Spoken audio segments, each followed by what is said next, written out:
When you walk into a room, do you instinctively observe everything? How things are set up, who's saying what, who seems to be in control or wants to be in control? Do you find yourself hanging back just a bit and taking it all in just before you engage? Maybe tracking patterns, details, dynamics that other people probably will overlook. Your mind starts to gather information before you decide to do next.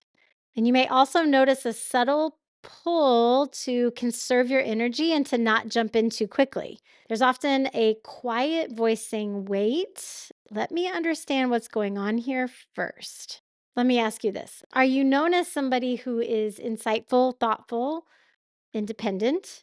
Do people come to you for knowledge, wisdom, perspective? If any of this sounds familiar, stay tuned and say hello to Enneagram 5. Welcome to Hello Enneagram, a summer series designed to help you know your number. If you've been confused about your type, if your Enneagram enthusiast second cousin has tried to tell you what you are, or if you've taken online tests but they don't seem to fit quite right, well, this series is designed to give you a simple and honest look at each Enneagram number and the core tenets that go beyond behavior-based typing to the heart of the motivation. So my goal here is to help give you the basics without overwhelming you. The Enneagram is meant to be taught and processed in community so that you can self-identify your number. So listen in, then jump to the comments and share what you're noticing in yourself or ask questions. My hope is that this helps you find your number. No test required and no Enneagram enthusiast BFF trying to assign one to you. All right, let's get going and I'll chat with you in the comment section. Now, if you're watching this on YouTube or listening to the podcast, you're likely trying to learn more about Enneagram 5, often called the Investigator. Or you may be wondering if you are a 5 or you just simply want to understand fives better. Either way, I'm really glad you're here. You might be a 5 if you enjoy observing, learning, and understanding how things work. If you prefer to think things through before taking action. If you value independence and conserve your time and energy. If you feel drained by too much interaction or expectations. If you're drawn to gathering knowledge and expertise on a particular niche topic. If you find yourself sometimes withdrawing when things feel overwhelming, you just might be a 5. And here's what people don't always see. It's not that you're trying to be distant or disconnected or antisocial. You're trying not to be a burden. So let's talk about what's going on underneath all of this. There are 3 centers of intelligence within every human being: the thinking, the feeling, and the doing, or known as the head, the heart, and the gut.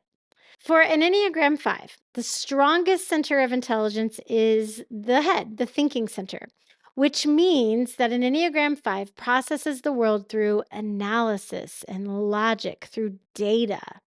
An Enneagram 5 has a very strong ability to observe, to synthesize, to understand what's going on. The Enneagram 5 wants to feel competent before engaging. Now, the weakest center of intelligence for the 5 is the doing center, the gut. And this doesn't mean that you can't take action or, that you're lazy, but it's just that action can feel draining or overwhelming, can really cost you your energy. And so it can sound like, do I have enough in me to do this? Do I have enough information? Am I prepared? Do I have the energy for this? Now, over time, this can lead to hesitation and withdrawal. And again, it's not because you don't want to engage, but it's because you want to feel fully equipped before engaging. So, at your core, what really drives an Enneagram 5 is wanting to feel competent and capable, wanting to understand how things and people work, a deep value for independence and self sufficiency, and very careful management of energy, time, and material resources. So, what this might look like in real life is researching something in depth before taking action, or stepping back in social situations to observe and to process first, or maybe needing alone time each and every day to recharge. The Enneagram is the most powerful tool I have found for personal and spiritual transformation. I applaud you for seeking to know yourself more deeply. In my work as a coach for midlife women, I find that one of the first steps to creating a fulfilling life is knowing and embracing who God created you to be. It would be my honor to walk alongside you on that path. So, with that, I invite you to take the next step in working with me through either taking a class, maybe private coaching, or attending one of my retreats for midlife women. If any of those sound interesting to you and you want more information, just send me an email at hello@livingwellbyjen.com. At your best, the Enneagram 5 is insightful, thoughtful, and incredibly perceptive. They're independent, analytical, curious, knowledgeable, and an Enneagram 5 can bring clarity to complex ideas and situations. People really respect and value your perspective. And these are the above the line qualities of the Enneagram 5. Under pressure, it's easy to fall below the line. The need to conserve energy will increase. You may feel the pull to withdraw more often. You might become more detached and isolated, more guarded with your time, your energy, your love, and your resources. You might even feel stuck in overthinking instead of taking action, and people may see you as being distant or unavailable. Now, internally, what's going on here is there's just a feeling inside that says, I don't have enough to give. When we look at the Enneagram drawing, you'll see two lines connected to your number. One is moving towards the number that you go to in stress, and the other in security. Now, it's important to note that you don't actually become these numbers, but your behavior and your energy might feel and behave like those numbers. When fives are under stress, they move towards type 7. This means that they might become more scattered, distracted, mentally overwhelmed, impulsive. The focus can split between too many ideas and not having that usual follow through. You might find thoughts of, this is too much. I can't keep up with it all. That's your stress number talking. Now, the other line is when you feel grounded and secure and safe. And that line goes to the type 8. So, as a 5, you become more decisive, more action oriented. You trust yourself to step forward and lead. You can use your voice. You engage with the world instead of standing back and observing it from the sidelines. So many fives tell me they feel most powerful when they trust themselves to act, not just to think.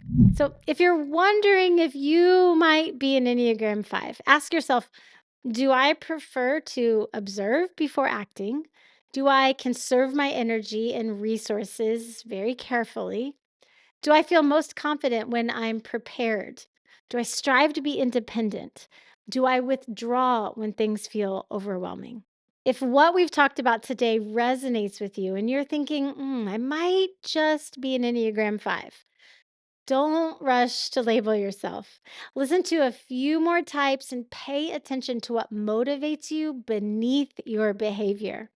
And if you want more help discovering your number, I would invite you to grab my free mini course called Hello Enneagram. The link to that is in the show notes, and it includes detailed descriptions of each number, worksheets, and then interviews with people of each type, which really can be helpful and insightful as you're determining your number. So that's a wrap for Enneagram 5. Let me know right now in the comment section what resonated with you. What questions do you have? What are you observing? I would love to connect with you there. Before we go, I just want to say thank you for being here. I know how valuable your time is, and I don't take lightly when you choose to spend it with me. So I hope you'll like, subscribe, follow so that you don't miss any of our episodes in this series or the ones to come.